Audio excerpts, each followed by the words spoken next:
Inicialmente, quero cumprimentar a todos que nos assistem, dizer que é um prazer enorme receber o professor Jorge Olimpo Bento nesse encontro e dando continuidade às atividades do Grupo de Estudos Avançados em Esporte, para promover algumas reflexões acerca do fenômeno esporte. O professor Bento, professor da Universidade do Porto, onde ocupou vários cargos administrativos de diretor e mesmo de pró-reitor da Universidade do Porto. Trata-se de um pesquisador, de um autor, de um escritor de inúmeros artigos e livros acerca do esporte, da pedagogia do esporte, da formação das pessoas, da educação das pessoas. E, repito, é um prazer enorme poder conviver com o professor Bento nesse momento em nossa universidade.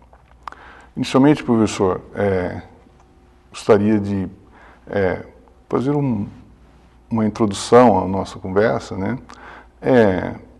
solicitando do senhor uma reflexão acerca da importância do fenômeno esporte no processo de transformação, no processo de educação, no processo permanente de formação do ser humano. Em primeiro lugar, eu gostaria de saudar os senhores espectadores e por nos estarem aqui a ouvir, porque é sempre muito bom ter alguém que nos presta atenção. Nós somos eróticos no corpo e na alma, gostamos de ter o nosso ego massajados e quando alguém nos escuta, nós sentimos-nos muito bem. E esse meu prazer de estar aqui é também multiplicado pelo facto de ser numa instituição com o prestígio nacional e internacional como é o da Unicamp, e o prestígio redobra-se ainda por estar a ter, ou estar tendo, como se diz no Brasil, esta conversa com o professor Roberto Paes, porque o professor Roberto Paes é um exemplo paradigmático da grande valia que tem o esporte, ou o desporto, como dizemos em Portugal. Com efeito à sua condição de atleta de grande nível, conseguiu também associar hoje o estatuto de um académico eminente, de uma personalidade altamente prestigiada aqui no seio da Unicamp. Voltando-me agora para a questão que me colocou, eu gostaria de lembrar que toda a educação ocidental e toda a cultura ocidental, podemos dizer assim, falando num sentido mais abrangente, está muito ligada, ou é uma continuidade da paideia grega. E a paideia grega fundava-se no facto de que a transmissão de técnicas, a transmissão de conhecimentos, não era mente uma coisa apenas factual, ou seja, estava sempre ligada à transmissão de valores. De tal maneira que quando falamos do teor educativo ou do teor formativo de qualquer atividade, nós dizemos que uma atividade só é educativa se ela tiver um teor axiológico, se estiver ligada a valores. Ora, aquilo que funda o desporto, desde a sua origem, portanto, nos gregos, até à sua retomada pelo Pierre de Coubertin, é sempre a estreita associação do esporte aos valores, à transmissão de valores, a ideais, a princípios, a aspectos normativos que têm a ver com a ética, que têm a ver com a estética, que têm a ver com a virtude, que têm a ver com a exaltação, que têm a ver com a superação, que têm a ver com a transcendência. E num tempo como o de hoje, que inúmeros pensadores, nomeadamente Lipovetsky, caracteriza como um tempo de ambiente crepuscular, ou seja, em que há um crepúsculo em termos de observância de princípios, de valores, de deveres, que tem a ver com honradez, que tem a ver com o compromisso, que tem a ver com o respeito pela palavra.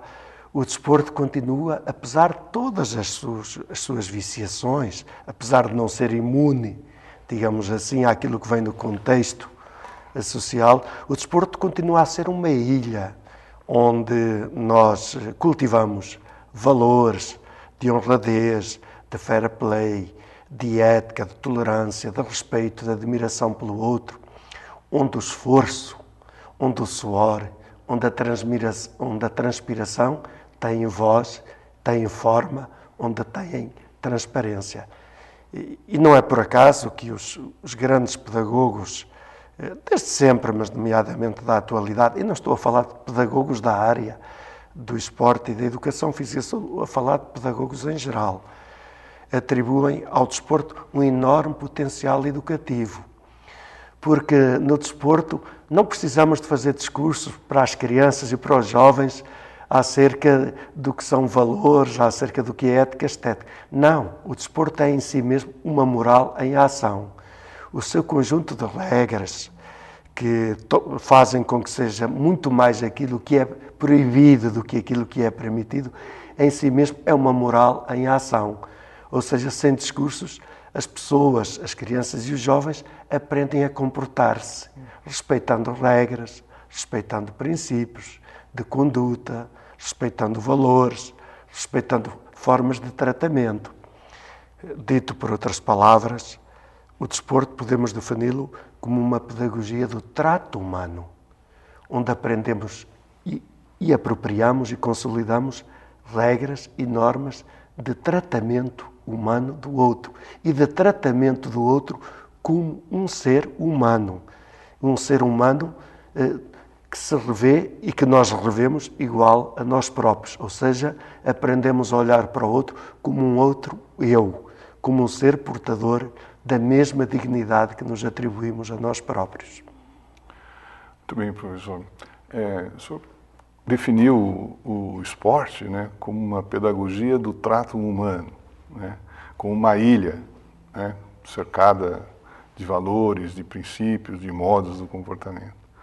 E o esporte contemporâneo, né, nesse início de terceiro milênio, tem sido um fenômeno social importante na vida das pessoas, certamente por várias razões. Entre elas, por uma característica fundamental, que é a pluralidade. Gostaria que o professor abordasse e fizesse uma reflexão. Bom, o desporto do passado era um desporto muito no singular. Sim. Era um desporto muito voltado para crianças e, sobretudo, jovens. E nós hoje, sobretudo a partir da década de 60 do século passado, assistimos a uma multiplicação das técnicas de uso corporal. Se pode dizer que o corpo sempre foi um objeto de curiosidade e de cultivo em toda a trajetória da civilização humana, podemos também afirmar que o século XX, nomeadamente a segunda metade, é um tempo de redescoberta do corpo e, sobretudo, de invenção e multiplicação das formas de lidar com a corporalidade. E o desporto é exatamente uma dessas formas, dessas tecnologias corporais que se diversificaram, que se multiplicaram, que se tornaram, portanto, plurais, para atender à diversidade de interesses e de objetivos das pessoas. De facto, as preocupações com o corpo deixaram de ser apenas uma preocupação das crianças e dos jovens e passaram para todos os grupos sociais e etários. E não apenas para aqueles que tradicionalmente eram portadores de altos índices de condição física, mas o desporto expandiu-se e anexou terrenos que lhe eram estranhos. Entrou nos hospitais, entrou nas prisões, entrou nas instituições tradicionalmente referidas como destinadas a portadores de deficiências. Quero ressalvar que deficientes somos todos nós, falta-nos sempre alguma coisa. Sim. E, portanto, nós hoje temos vários modelos de desporto, desporto de alta competição, desporto de recreação e lazer, desporto voltado para a saúde, desporto voltado para a educação e, portanto, são formas diversas para cada um se ajustar melhor à diversidade de procuras, de interesses e de objetivos. Ou seja, o desporto não existe mais no singular, existe mais no plural. Ou dito de outra forma, o desporto é o mesmo para todos, só que cada um faz o desporto que lhe é possível.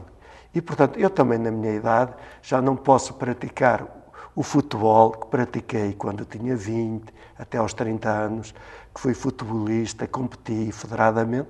Hoje não consigo entrar num campo de futebol de 11, porque não tenho condição física que me permita fruir aquele jogo com a mesma naturalidade e vontade que tinha na altura. E por isso eu hoje pratico outro futebol. Jogo com os colegas da faculdade na quadra, num pavilhão. Até inventamos um futebol que chamamos futebol científico, talvez por ser jogado entre académicos, em que só vale marcar golos de cabeça.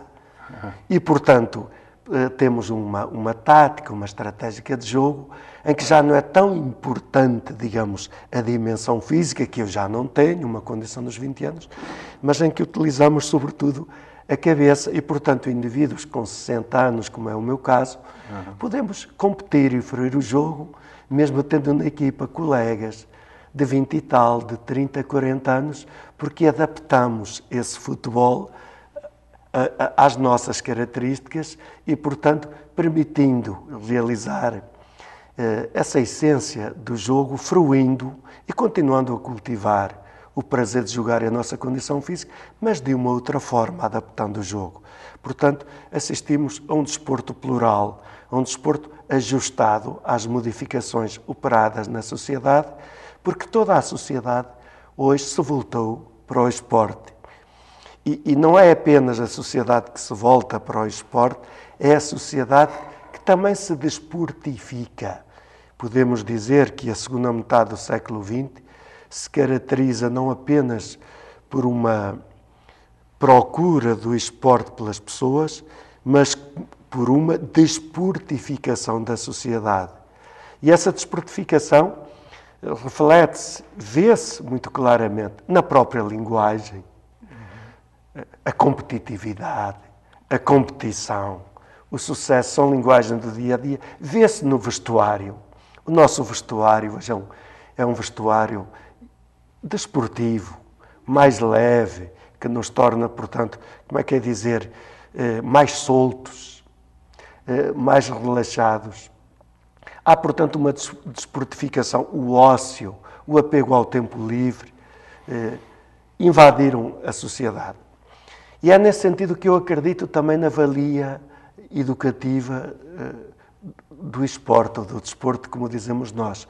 Porque se a sociedade se desportificou, isto é, se a sociedade se abriu tanto ao esporte, então o esporte também tem potencialidades que lhe permitem exercer uma influência educativa e formativa da sociedade.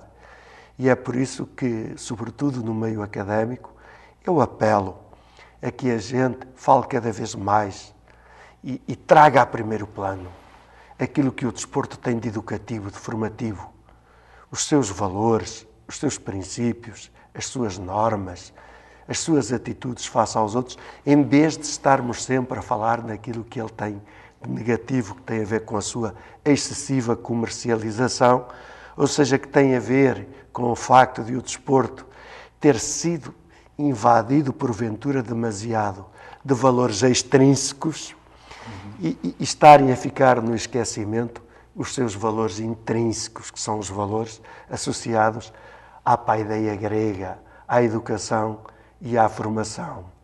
Porque a qualidade, o nível da condição humana, da condição que temos neste presente, neste tempo que estamos a viver, tem a ver exatamente com a qualidade, com os valores, com os princípios, com as normas que informam a educação e a formação que recebemos e que difundimos. Há, portanto, esta estreita associação. E, portanto, eu acho que estamos num tempo de recuperar, de voltar a falar desses valores do desporto, sem pôr em causa, de modo algum, as altas performances desportivas, porque o desporto também vive delas. Portanto, o desporto também precisa da dimensão do espetáculo, da sua dimensão cultural. Assim como da música, também precisamos dos grandes cantores, precisamos dos grandes astros, das grandes sinfonias, das canções que mexem com o nosso interior, que despertam as forças adormecidas que estão dentro de nós. E por isso essas canções, esses cantores são eternos. Também precisamos do desporto de alta performance e dos desportistas que realizam essas performances extraordinárias, que também pertencerão ao património eterno. Portanto, as coisas não são incompatíveis, as coisas são compatíveis.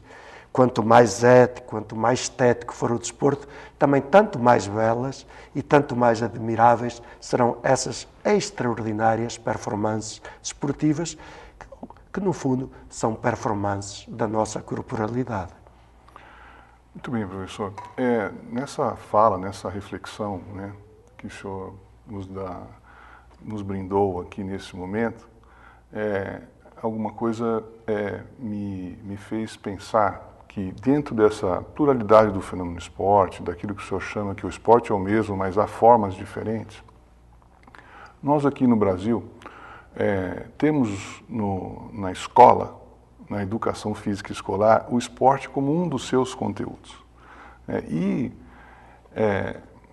Essa reflexão que eu coloco agora para o senhor é no sentido de tentar contribuir com aqueles professores de educação física que trabalham nas escolas públicas, enfim, que trabalham na educação formal e que lidam com o esporte no contexto de conteúdos ou de um dos conteúdos da educação física.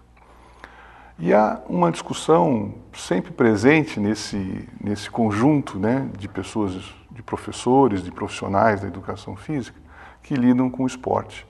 E aí surge uma certa dificuldade de lidar com dois temas presentes no esporte. Competição, que o senhor abordou, e cooperação.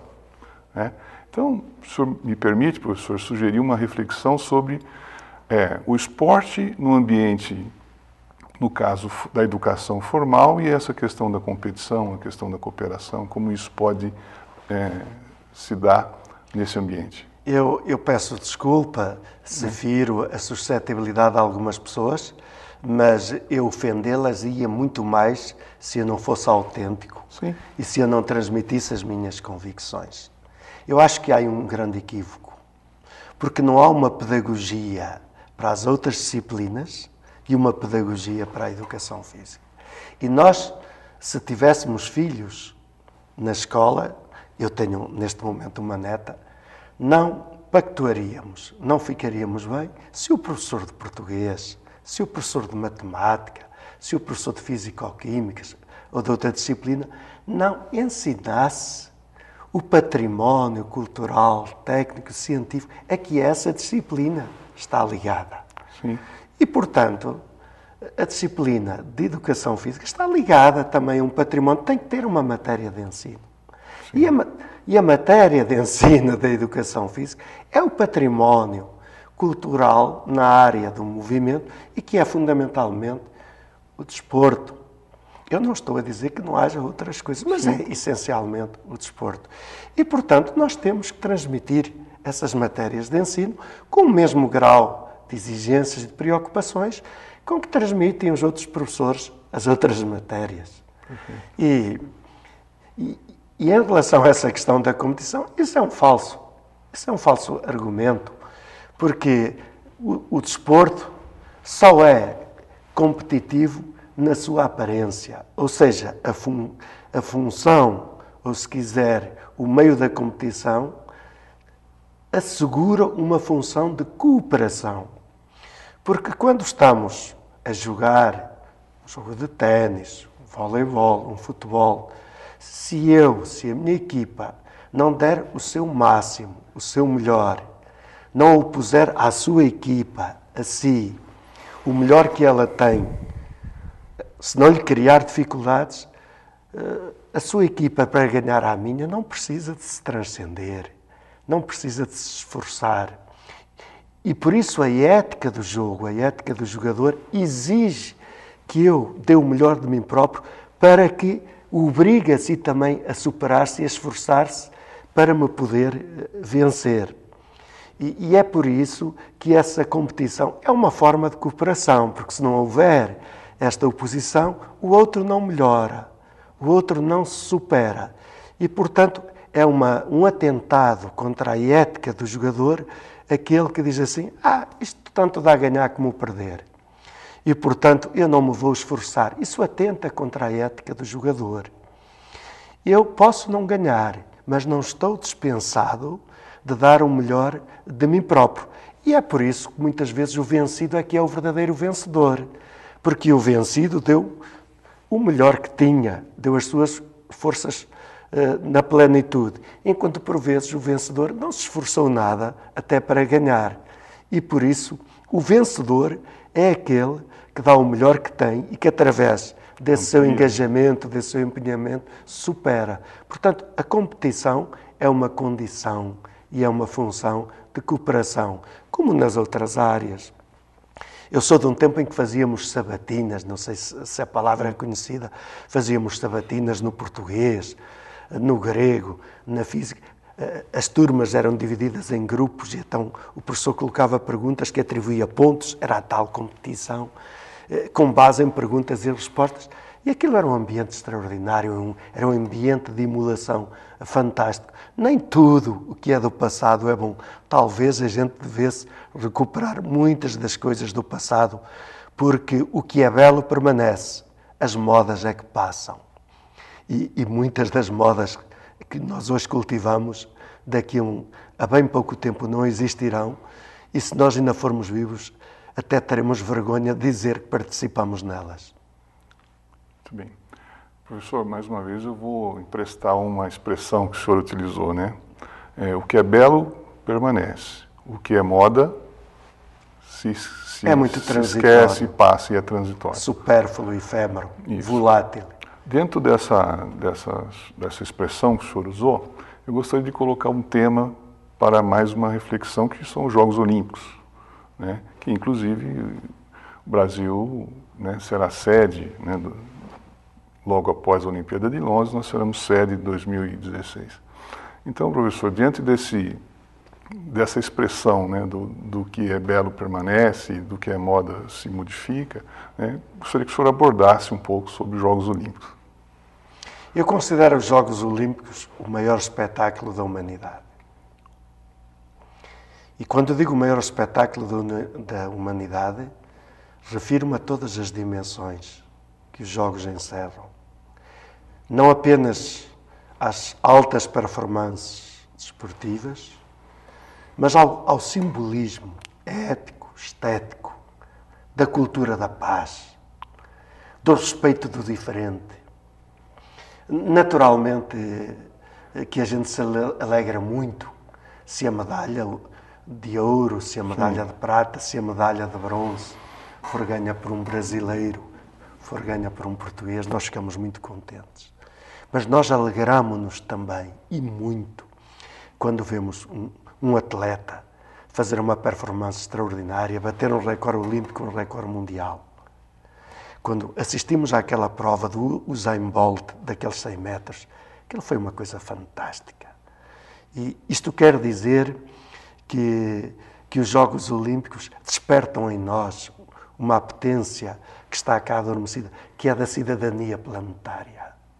Portanto, nós admiramos o outro, o que é estranho, o que não nos é próximo, o que não nos é familiar. Ou, pelo contrário, podemos dizer ao contrário, que os Jogos Olímpicos contribuem para que a gente se aproxime, para que a gente esbata a diferença daquilo que nos é estranho.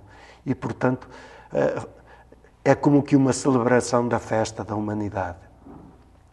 Há uma tribo no norte da África, no território da Argélia, que são os Cabilas, e tem uma frase que é extraordinária, que diz assim: só Deus é Deus através de si mesmo. Os homens tornam-se humanos através dos feitos dos outros homens. E, portanto, aquelas performances desportivas, como também os grandes livros escritos pelos grandes autores, os grandes quadros pintados pelos grandes pintores, as grandes descobertas pelos cientistas, tornam-nos a todos mais humanos. Portanto, cada um de nós sente-se realizado na sua humanidade por aquilo que o outro, que um da tribo a que nós pertencemos, somos todos esta tribo que não somos propriamente humanas, somos huminiana. Pertencemos a um género de indivíduos que são huminianos, que têm a possibilidade e a apetência de se tornarem humanos, mas só se tornam humanos quando conseguem incorporar e realizar estas dimensões extraordinárias, estas performances, no plano plástico, portanto, da beleza, estético, ético, moral, da virtude, do comportamento, do caráter.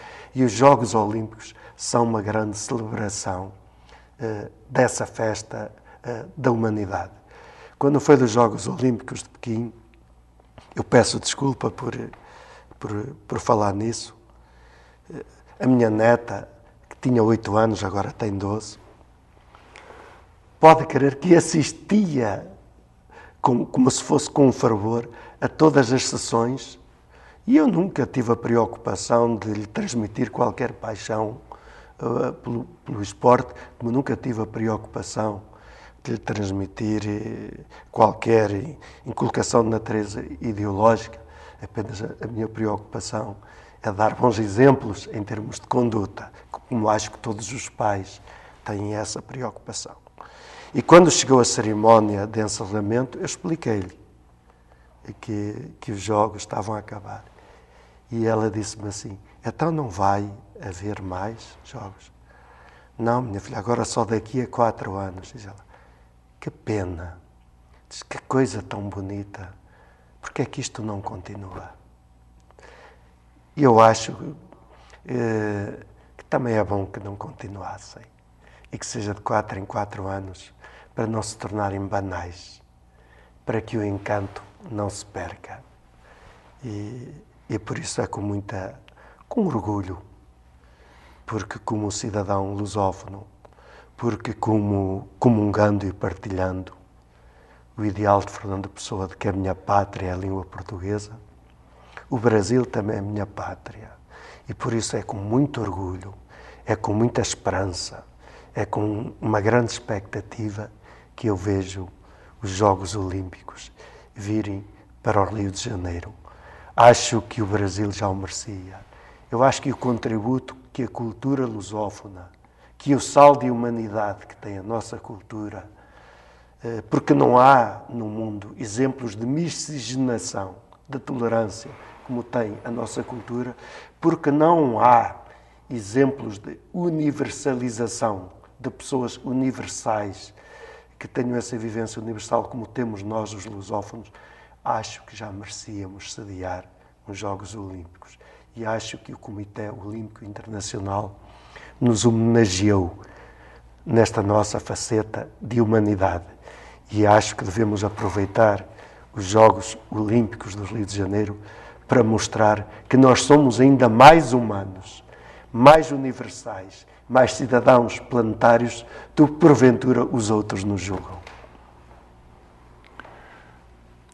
Bem, professor, eu acho que nós, dentro dessa fala, né, de uma forma assim, abordando diferentes possibilidades do esporte, né, até, mais uma vez, nos referindo à sua reflexão com relação à pluralidade, eu gostaria de solicitar do professor uma reflexão ainda sobre o esporte e a pesquisa. Como o professor vê hoje, diante da experiência, o professor é organizador, coordenador e idealizador de vários encontros científicos, né, que tratam e que têm o esporte como um objeto de estudo, né? Como o professor vê hoje essa relação esporte, ciência, pesquisas? É uma relação que é intrínseca, portanto faz parte da sua matriz natural. Por um lado, para alcançarmos as altas performances esportivas, nós precisamos de ter uma ciência que a suporte. Precisamos da fisiologia, precisamos da biomecânica, para estudarmos a eficácia, a rentabilidade dos movimentos. Precisamos da aprendizagem motora, que nos leva a tecermos melhores concepções até pedagógicas e didáticas de como ensinar melhor.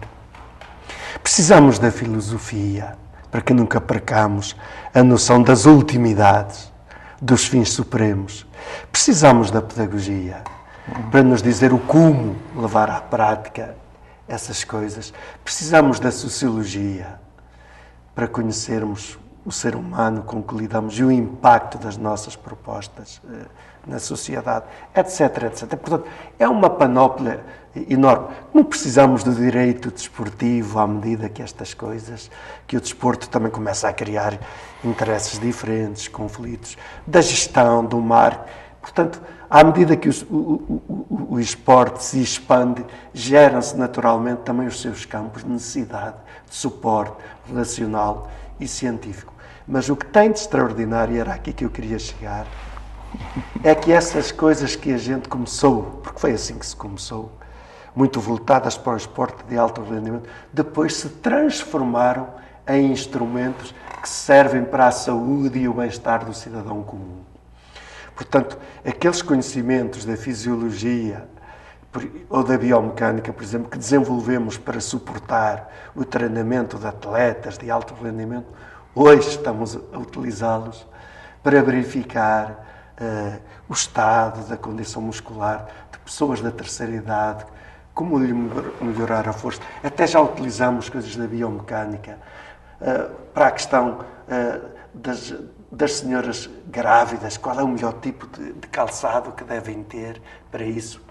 Para a questão das mochilas, do peso das mochilas que as crianças levam à escola. Ou seja, as coisas de repente que tinham sido criadas apenas tendo em conta a alta performance desportiva, generalizam-se para a utilização do cidadão comum e para os mais diversos fins. Utilizamos isso para o combate da obesidade, que é hoje uma questão tão premente e tão preocupante em todos os escalões etários. Utilizamos isso para a questão da fisioterapia, da reabilitação funcional dos portadores de deficiência. Portanto, é uma ciência que não se atém apenas, que não tem a sua finalidade apenas ligada à alta performance desportiva, mas que serve todos estes vastos campos da utilização, da instrumentalização do esporte. Ou seja, que revela a dimensão humanista, a dimensão social que o esporte tem. Porque se não fosse isso, nós poderíamos ter preocupações com a terceira idade, mas se não soubéssemos que aquele andatropo que as leva a cair, que tem a ver com diminuições da sua força e da sua massa muscular nos membros inferiores, e hoje temos máquinas que nos mostram isso, não saberíamos prescrever o tipo de exercícios que se voltam para combater essas debilidades e que restituem às pessoas uma condição física que as leva também a ter um autoconceito, uma autoestima e que, portanto, tem influências na sua dimensão afetiva, na sua dimensão psicológica, na sua dimensão social, ou seja, que lhes permite viver com saúde até à idade em que se terão de despedir desta vida, ou seja, não morrerem antecipadamente, embora estando vivas, no conceito de quem a rodeia. E, portanto, é este o papel, a grande diversidade e panóplia das ciências do esporte, que não estão apenas ao serviço do desporto de alto rendimento, mas estão ao serviço de todas as formas de instrumentalização do esporte. Com certeza se lembra, como eu me lembro, quando nos formamos, dizer que uma criança devia fazer exercícios de força era uma barbaridade, era um contrassenso. E depois, com o avanço da ciência, a gente descobriu, veio verificar que não. Temos, naturalmente, não podemos utilizar cargas, digamos, de uma força excessiva em relação àquilo que as crianças podem ter. Falar de força com pessoas idosas era também uma barbaridade, um atentado. E desmistificamos essas coisas com base na ciência. No fundo, e permita-me abusar da paciência dos senhores espectadores, nós não conhecemos ainda os limites humanos. E as investigações que fazemos no desporto fazem parte exatamente da tentativa de descoberta dos limites humanos. Os neurologistas dizem que utilizamos uma ínfima parte ainda do cérebro. Portanto, ainda não descobrimos bem como devemos utilizar isso tudo.